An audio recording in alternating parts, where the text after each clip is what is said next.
Kartiki madam, तुम्ही त्या दोघांना ओळखता का? मी त्यांना नाही ओळखत. त्यांना पहिले कधीच पाहिलं नव्हतं मी. पण मला खात्री आहे की त्यांना ना पंकजनेच पाठवलं असणार. त्याचं आता असं झालंय की तुझ्या नवऱ्याला जेलमध्ये टाकले ना, मग आता त्याची शिक्षा भोग तू. खूप विचित्र माणूस होता. तू काही करू शकतो. आम्ही इकडे आलो तेव्हा त्या दोघांनी गोंधळ घातला होता पूर्ण घरामध्ये. आम्ही कसं बसं पोलिसांची भीती दाखवून त्यांना या घरातून घालवून दिलं. त्यानंतर यांना म्हटलं की आपण पोलिसात जाऊयात, तक्रार दाखल करूयात. पण हे कुठेच यायला तयार नव्हते. हो ना, खूप समजावल्यावर आणि रिक्वेस्ट केल्यावर हिने तुमचा नंबर दिला. अश्विनी मॅडम, हो खरंच सॉरी. हो, इतक्या रात्री तुम्हाला माझ्यामुळे इकडे यावं लागलं. पण त्यावेळेला मला खरंच दुसरं कोणाचं नाव नाही सुचलं. अगं कार्तिकी, काय बोलतेस तू? तू बरं झालं ना आम्हाला फोन केला म्हणून आम्ही इथे आलो. थँक्यू सो मच, तुम्ही मला कळवलं. अहो, तुम्ही का थँक्यू म्हणताय? आम्हाला यांची मदत करायला मिळाली आणि आमच्यामुळे यांचा जीव वाचला, यातच आलं सारं. आम्ही निघतो आता. थँक्स.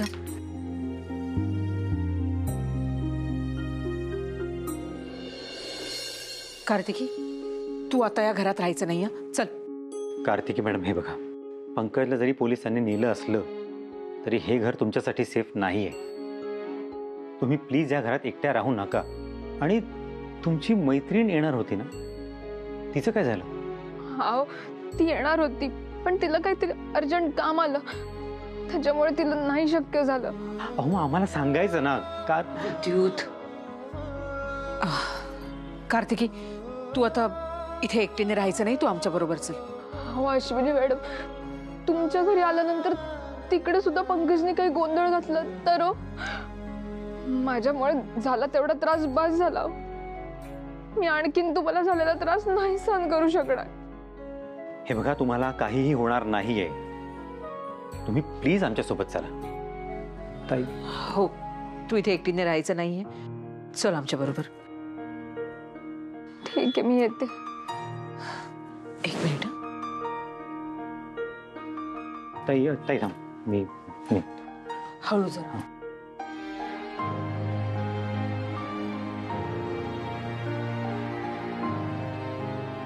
सांभाळू ना विद्युत.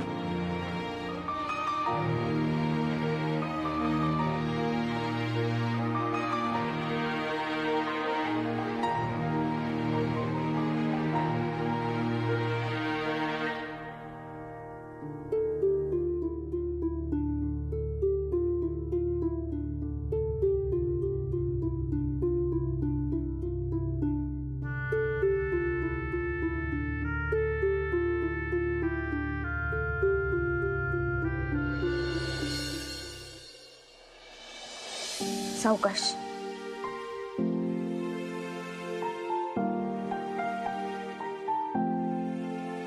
कॉफी पिऊन झाली ना की नाश्ता घेऊन येते, रेडी आहे. हो हो, ब्रेकफास्ट दे, जेवण दे, चहा दे, आणखी काय काय द्यायचं ते द्या. आधीच 2 पेशंट्स आहेत, आता 3रा भरती झालाय. शिल्पी, अगं असं काय बोलते? मी कार्तिकीला इतक्या रात्री घेऊन कुठे जाणार होते? रात्र होती तेव्हा मान्यच होतं, पण आता सकाळ झाली आहे ना, मग आता काय गरज आहे? मी ऑफिसला चाललीये, संध्याकाळी येईपर्यंत ही मला इकडे नकोय. हिची काहीतरी वेगळी सोय करा. तिची कुठेही सोय होणार नाहीये, ती इथेच राहील. कार्तिकीने स्टेटमेंट दिल्यामुळे मी आज जेलमध्ये नाहीये. तिच्याबरोबर जे काही झालं ते आपल्यामुळे झालं, त्यामुळे तिची जबाबदारी आपणच घेतली पाहिजे. एक्सक्यूज मी, आम्हाला इन्क्लूड करण्याची काहीच गरज नाहीये. आपल्यामुळे वगैरे नाही, तुझ्यामुळे झालंय हे. त्यामुळे तू जबाबदारी घे, उगीच आम्हाला इन्क्लूड करू नकोस. नाही, आणि आता काय तुम्ही बोललायत म्हटल्यावरती आम्ही आहोतच समाजसेवेला. तुम्ही बोलायचं आणि आम्ही ऐकायचं, असंच तर चालू आहे ना. फक्त एक गोष्ट लक्षात ठेवा या सगळ्यामध्ये, की जसे पेशंट्स वाढतायत तसा पैशाचा ओघ पण वाढू देत. वाघमाऱ्यांचं घर म्हणजे काय कुठली NGO नाही आहे इथे फुकट फाकट फंड यायला. निवे मी काय बोलतेय, कुणाला बोलतेय, काही अर्थ नाहीये. आलेत मोठे. मयुरी, शिल्पी आत्या आता जे काही बोलली ते तू ऐकलंस? छे छे नाही. गुड. कार्तिकी मॅडम, आम्ही ना घरात सगळ्यांनी कानाला ना फिल्टर लावून घेतलं. तुम्ही पण ना आत्याच्या बोलण्याकडे लक्ष देऊ नका. कार्तिकी बेटा, शिल्पी जशी माझी मुलगी आहे ना, तशीच अश्विनी देखील माझी मुलगी आहे. आणि तुला इथे घेऊन येण्याचा निर्णय जो अश्विनीनं घेतलाय त्याला आमचा पाठिंबा आहे. मी सगळ्यांसाठी पोहे घेऊन आले.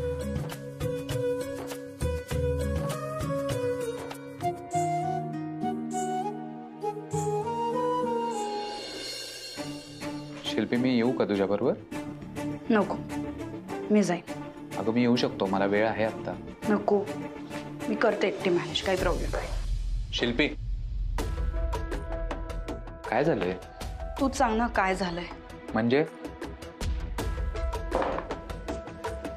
म्हणजे तू वॉर्निंग दिली होतीस ना मला की मी जर सुधारले नाही तर तुला आपल्या नात्याचा नीट विचार करावा लागेल. मला माहिती आहे तुला मला सोडून द्यायचं आहे ना, स्पष्ट सांग ना. शिल्पी, असं माझं काहीच म्हणणं नव्हतं. मी फक्त तुला म्हणत होतो की तू थोडीशी सुधार. आणि हे सोडून जायचा कुठून विषय आलाय?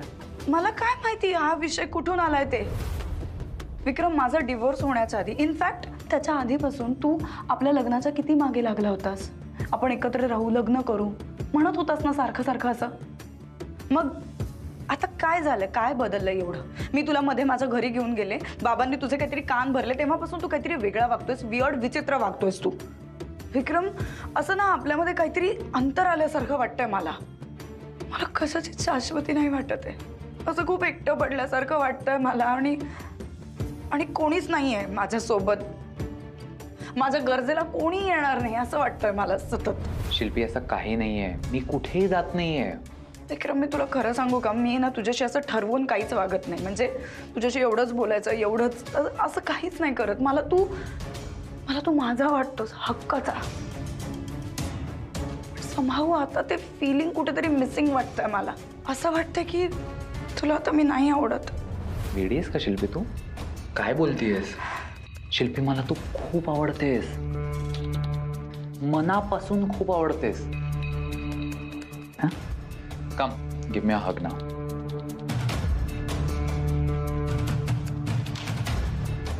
शिल्पी, तुझी इन्सिक्युरिटी घालवायचा उपाय आहे माझ्याकडे. तुला परत हे असं कधीच वाटणार नाही याची मी गॅरंटी घेतो.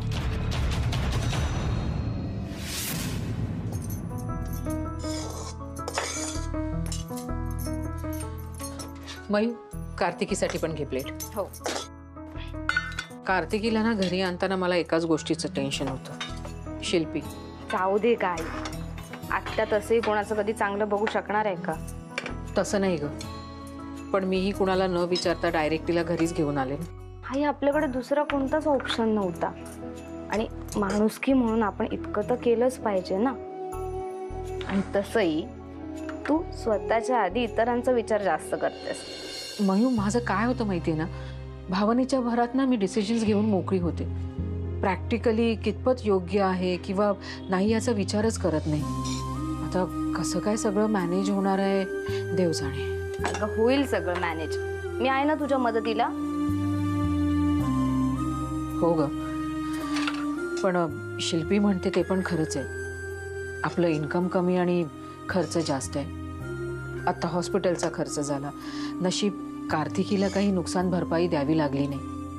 तिचं जे काही नुकसान झालंय ते आपल्यामुळे झालंय ना, त्यामुळे तिची जबाबदारी ही आपलीच आहे. तिला ना आपल्याकडनं होईल तेवढी मदत केली पाहिजे. आई, होईल सगळं ठीक. आणि तुझा गणू आहे ना तुझ्यासोबत. डोंट वरी. चल, पोहे की ते तांदूळ.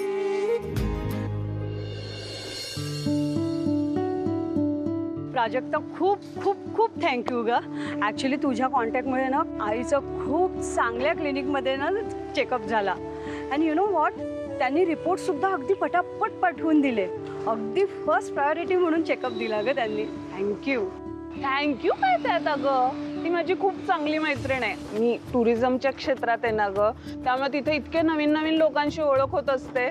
त्यातच तिची माझी आणि ओळख झाली. खूप चांगली मैत्रीण आहे. कसं आहे ग, जरी आपली ओळख असली ना तरी त्याचा फायदा इतरांना करून देणं हे सगळ्यांनाच नाही जमत.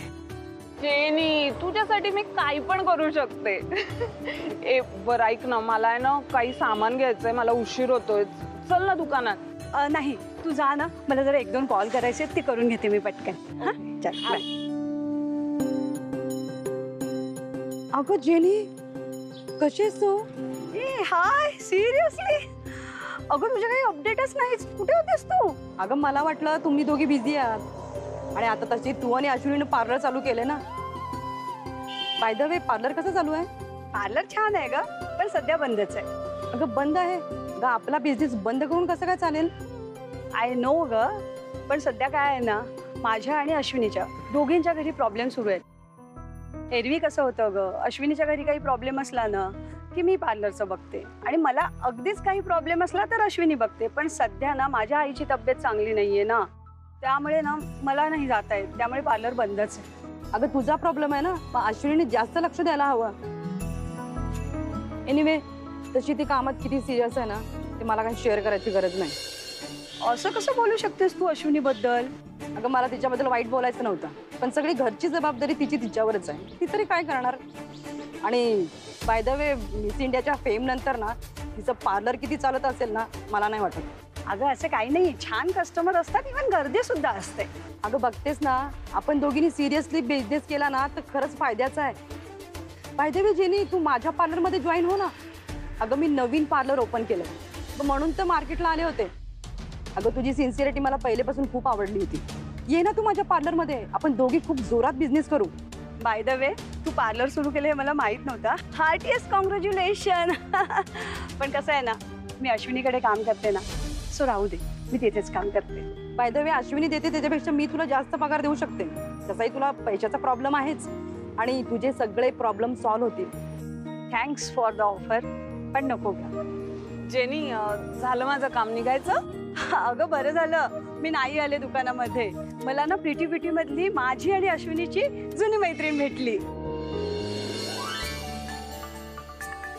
स्वाती. स्वाती ही प्राजक्ता अश्विनीची खास फ्रेंड आणि आता माझी सुद्धा खास फ्रेंड. जेनी मी निघते. बाय द वे माझ्या ऑफरचा विचार करा. हा बाय. बाय.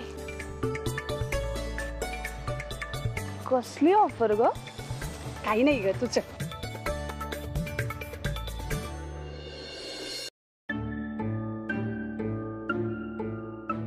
माझी नवीन साईट नाशिकमध्ये सुरू होते, त्यासाठी मी एक कॅन्डिडेट बघतोय. हां बोला ना सर. मी ऐकलंय की तुम्ही रिअल इस्टेट संदर्भात जवळजवळ सगळीच कामे करता. नाही सर, तसं नाही सर. ॲक्च्युली माझं स्टार्टअप आहे ना, सो सगळी कामं मलाच करावी लागतात, म्हणून सगळं नॉलेज आहे मला. म्हणजे तुम्ही आमच्या रिक्वायरमेंटमध्ये अगदीच बरोबर बसताय. मग एक काम करूया, तुम्ही लवकरात लवकर नाशिकला या. म्हणजे मी तुम्हाला प्रोजेक्टची संपूर्ण डिटेल देतो आणि लवकरच आपण आपलं काम सुरू करू.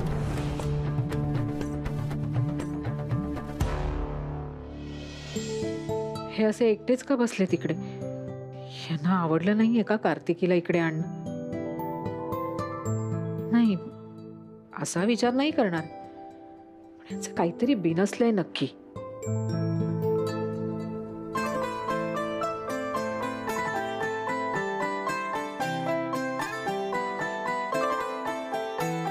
अहो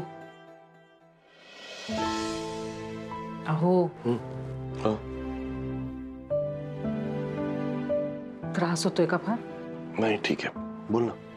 तुम्ही माझ्यावर रागावलात का? नाही, मी का रागवीन तुझ्यावर? तसं नाही हो, मी तुम्हाला न विचारता कार्तिकीला घरी घेऊन आले म्हणून.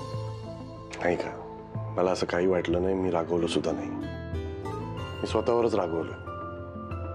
तुला इतकी गरज होती माझी तेव्हा मी तुला मदत नाही करू शकलो. रात्री अपरात्री तुला एकटीला जावं लागलं, विद्युतची मदत घ्यावी लागली.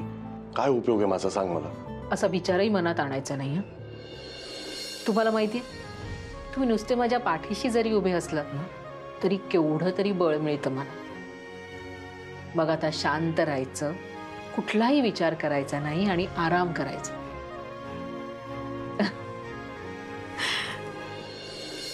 कसं सांगू अश्विनीला की माझ्या डोक्यात काय चालू आहे. कामाची इतकी चांगली ऑफर आली आहे, पण या आजारपणामुळे मला काहीच करता येत नाही. नक्की काय करावं तेच कळत नाहीये मला.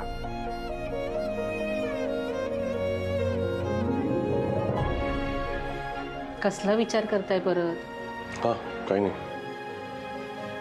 अच्छा माझे रिपोर्ट्स येणार होते ना. मी एक काम करतो, मी जातो डॉक्टरांकडे, रिपोर्ट्स पण घेतो, त्यांच्याशी बोलतो पण जरा. नाही मी तुम्हाला एकट्याला नाही जाऊ देणार, मी तुमच्या बरोबर येणार. अश्विनी निदान मयूला तरी बरोबर घेऊन जा. अश्विनी अगं आता बरा आहे मी, आणि हळूहळू माझी कामं मला स्वतःला करायला हवी ना. जाऊ दे मला प्लीज. ठीक आहे, पण जपून जाल ना, काळजी घ्याल ना स्वतःची. हो बाबा.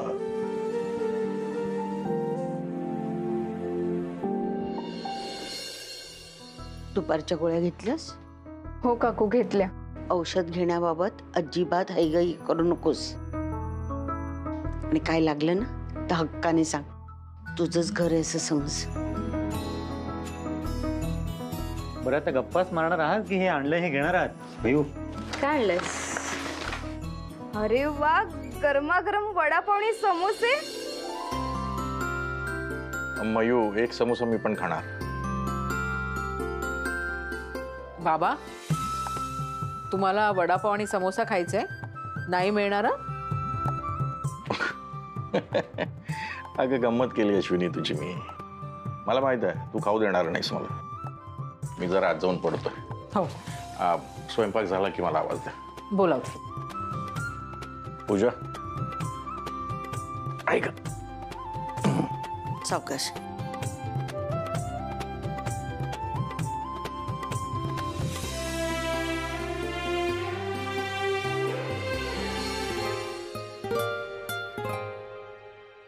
ठीक आहात ना तुम्ही? कसं वाटतंय आता? अहो, इथे सगळेच माझी इतकी काळजी घेतात, त्याच्यामुळे ना मला कसलाच त्रास होत नाहीये. पण काय? पंकजचं काही कळलं? हो, पोलिसांनी त्याला सकाळीच वॉर्निंग देऊन सोडलंय. अहो पण मग तो इकडे आला तर? हे बघा, तुम्ही मुळीच काळजी करू नका. तुम्ही जोपर्यंत इथे. काय झालं, अशा हसलात का? मी काही विनोद केला का? नाही, ऍक्च्युली पहिल्यांदाच असं होतं की मला काहीतरी बोलायचं होतं, पण म्हणजे मी बोलायच्या आधीच समोरच्याला ते कळलंय. माझं प्रोफेशनच आहे ना ते. समोरच्याच्या मनात काय चाललंय ना हे ओळखण्याचे तरी मी पैसे घेतो. तरी किती बोलतोयस? चल खाऊन आलोच. आले मी ना. अरे तुम्ही आलात सुद्धा. काय आले रिपोर्ट्स? बरे. मयू, जरा पाणी घेऊन ये ग, बाबा आलेत. आले. अरे श्रेयस, तू एकटा का गेला होतास? मला सांगायचं ना, मी आलो असतो. त्यात काय एवढं, रेग्युलर चेकअप होतो म्हणून गेलो एकटा. बाबा पाणी. अरे असं कसं? आत्ता कुठे आजारपणातून जरा बरा झालेस, इतकी धावपळ कशाला करायची लगेच? काळजी घे रे बाबा जरा. बघा नाही, मी पण ह्यांना म्हटलं होतं की मी तुमच्या बरोबर येते, पण ऐकलंच नाही यांनी. गप्प बसा यार सगळे. मी काय कुकुलं बाळ आहे का लहान? ते जाऊ नाही शकत एकटा? जेव्हा बघा पेशंट खेळत असता माझ्या बरोबर, आणि मला कोणाच्याही मदतीची गरज नाही, कळलं? माझं मी सगळं काम करू शकतो. आणि हे पेशंट खेळणं बंद करा माझ्या बरोबर.